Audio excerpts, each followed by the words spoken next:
here's a short guide on helmet livery editing in GT Sport.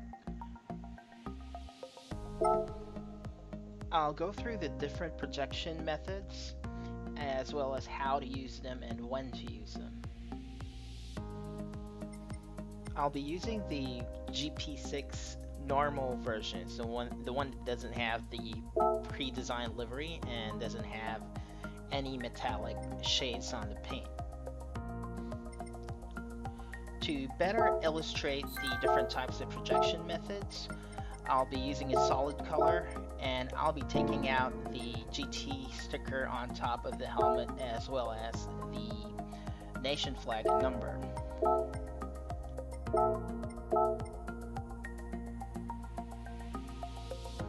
So now let's talk about the different projection methods. So first there's spherical, then we have align with surface and align with camera.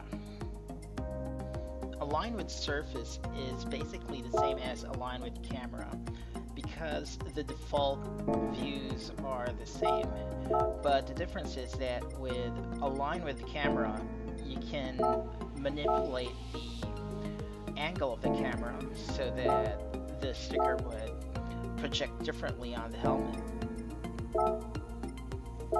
And basically align with camera works the same way with helmets and with cars. So right now we'll discuss more on spherical. So choose spherical, choose front, and then choose a rectangle shape.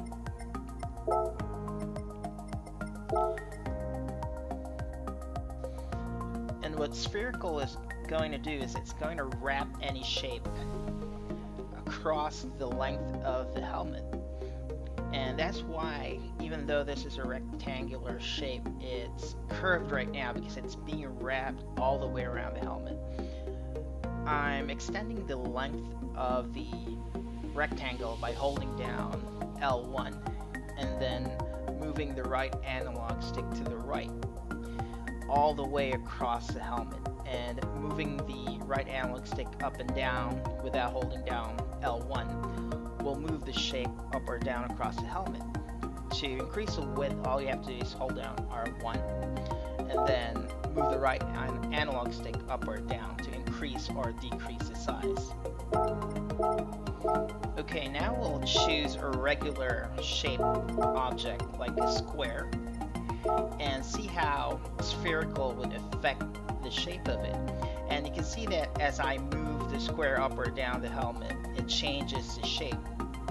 And you can think of it as similar to how a globe works, where the axis is right there at the top of the helmet, and that's why the square shape is taking that form, because you're basically still wrapping it around the helmet.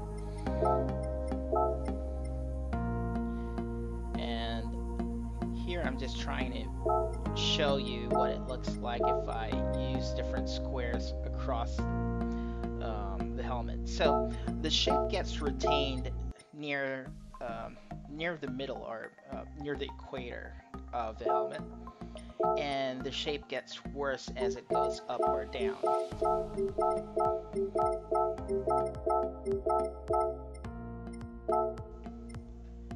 So again, it doesn't really matter if you're using a long shape like a rectangle, but regular shapes like squares, you need to keep the squares in the middle of the helmet to retain its shape, and possibly make sure that it isn't too large. And as you move it up or down, the proportion of the shape gets worse. So let's use a logo that's shaped like a square and show how it's going to look like on the helmet. So if you have it at the middle, it's okay, but if you move it up to the top, it loses a lot of the shape, a lot of the proportion. But you might get away with the changes in shape if you use a very long or an elongated type of decal like this Fujitsubo sticker here. And by the way, if you've placed a rectangular shaped sticker, you can move it all the way across the helmet by just using the right analog stick and moving left or right.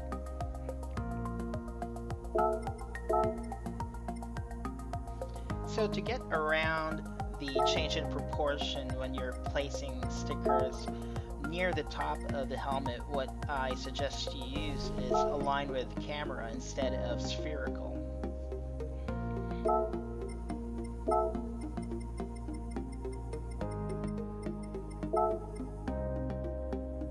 And as you can see on this example, the sticker retains its shape. One thing you need to take note of is if you're running a parallel line across the length of the helmet, the align with camera sticker won't be following that line in parallel. If you compare it with the spherical projection method, it lines up exactly with that line. But if you look at the align with camera sample, there's a gap between that. There's a slight curve between the sticker, the square sticker and the line.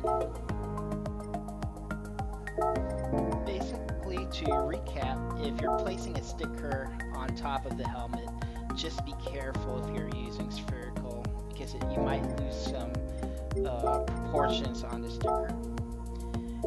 And if you're running a parallel line across the whole helmet, it's always best to use the spherical projection method. If you want to retain shapes, you have to use the align with camera projection method.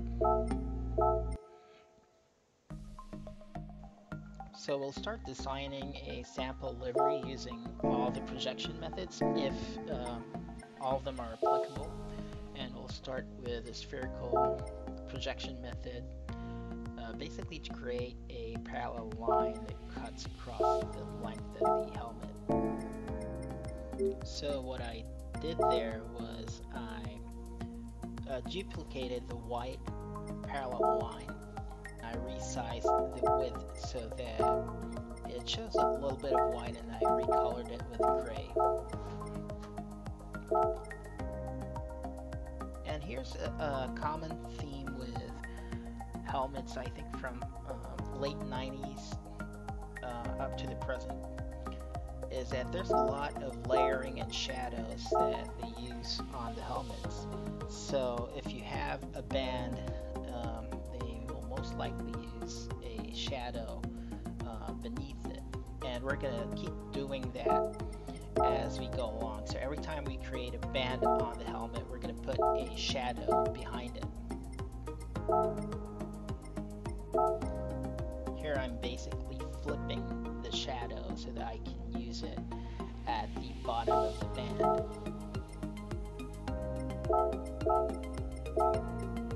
And I'm duplicating it, flipping it, and then moving it to the bottom. And this layer is sitting right behind the white band, which is why even though it was cutting across the band, it doesn't go on top of it.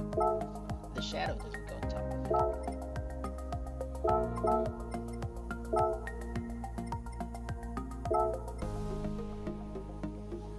Here I'm adding another common theme to helmet design these days, which is to have band that cuts on top of the band at the layer at the bottom, but this time it's going to be shaped like a ribbon. And you see these designs in F1 a lot. Lewis Hamilton's helmet has one of these ribbons, one for each championship, I believe. So right now the shadow is resting on top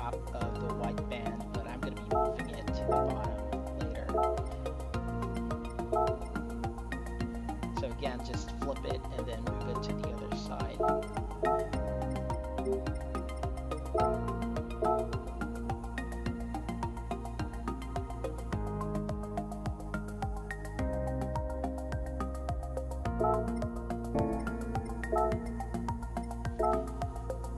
Now we'll add the tail end of that band or ribbon by using a triangle.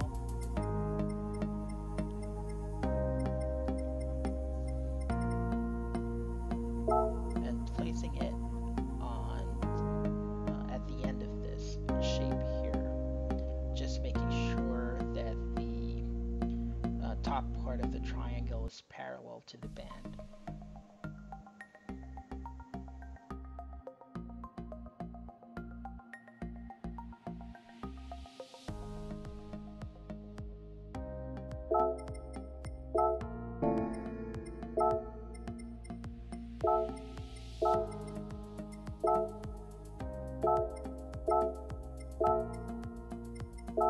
And you might notice that I like duplicating and flipping a lot, and the reason for that is it saves a lot of time in terms of making sure that the shapes are basically the same, and it also saves time in the sense that I don't have to go back to the choose decal menu. So I'm going to be flipping all of these to the other side. So I'm using duplicate and flip horizontally.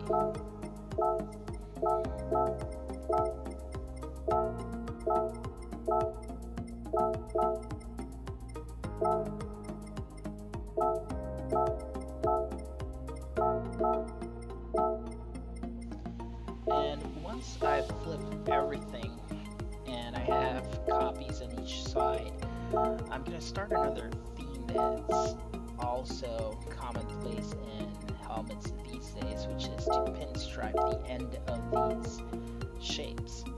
So I just duplicated the shape, I colored it, I'm going to be coloring it red, and then I'll be making it just a bit smaller than the white shape.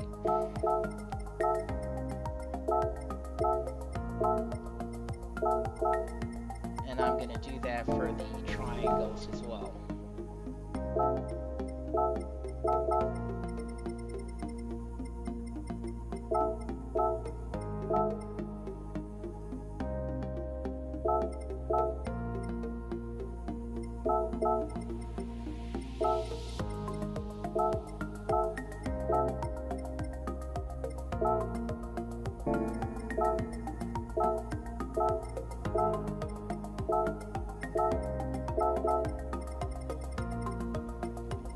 I'll be adding a bunch of stickers afterwards, but we'll skip over to an example of when to use align with camera versus spherical projection method.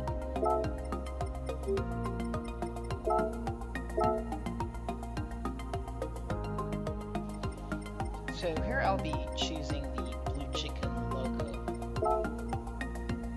and I'll be moving it at the bottom of the helmet.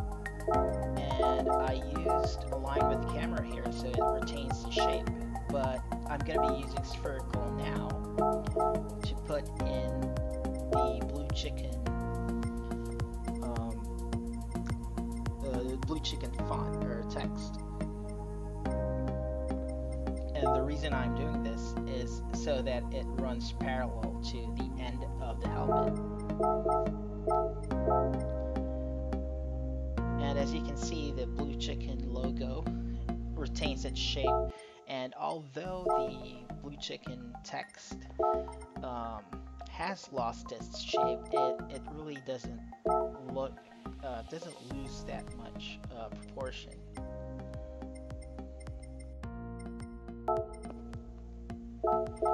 And here's another common design element in helmet liveries these days, and it's placing a texture at the base layer in this case, the helmet's base layer is a red color, and I'll be placing some splatter on top of the base layer, but below all of the rest of the layers on the helmet. And it's just a darker shade of red than the base layer. Most often you're going to see these as checkered designs, or probably metallic lines at the bottom layer of F1 helmets. But right now, just to keep it simple, I'll be placing a splatter texture. And what I like about it is that it's not complex. It looks complex, but it's actually a very simple element. You just choose texture, repeat it all across the base layer, and choose a very subtle change in terms of shade.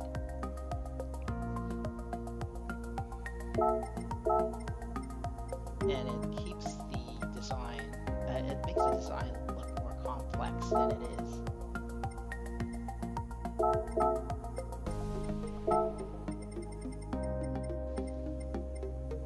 So similar to my tips on car liveries, it's all about the differences in texture, all the conflicting elements inside the design that makes it look striking, but not overly done. Well, I might be doing this a bit too much, but I think it's still simple and compared to other helmets out there. So I hope you guys enjoyed the video, and I know I did have a lot of videos planned last year, but I don't have too much time to make videos these days, but I hope you really get a lot